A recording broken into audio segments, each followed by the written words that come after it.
मैं मेरे लिए गर्व की बात है कि मुझे जनप्रतिनिधि के नाते मेवाड़ की जनता की सेवा करने का भी अवसर मिला। मैं बताना चाहूँगी, मैं गई जयपुर से, मुझे उसी समय टिकट मिला और उसी समय इलेक्शन था। मुझे कहा गया, पार्टी ने निर्देश दिया कि आपको जाके राजसभा से चुनाव लड़ना है।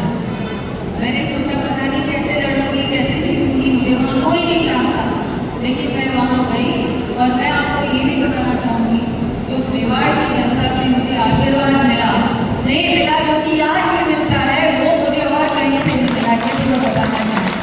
आज मैं जयपुर से जनप्रतिनिधि हूँ, बेटी हूँ जयपुर की, लेकिन वहाँ के लोग जो हैं उनमें मैं कहना चाहूँगी इतना अच्छा उनका व्यवहार रहा, उन्होंने पूर्ण रूप से सहयोग किया और आज भी उनका आशीर्वाद मिलता है, उनका सहयोग मिलता है, उनका स्नेह मिलता है। तो ये बात भी बताना चाहूँगी। उसके बाद जो श्रवण सिंह जी ने आपके सामने बात रखी, हल्दी घाटी में जो शिलालेख था उसमें ये लिखा था कि महाराणा प्रताप युद्ध हार गए और ये युद्ध अकबर जीते। उस शिलालेख को 2021 में, क्योंकि मैं वहाँ से सांसद थी, ASI मॉन्यूमेंट है हल्दी घाटी, लेकिन हम लोगों ने प्रयास किया, दिल्ली तक प्रयास किया। माननीय मंत्री जी थे उस समय, अर्जुन राम मेघवाल जी, जो कि सांस्कृतिक मंत्री थे, उनके अंडर ये विभाग आता था।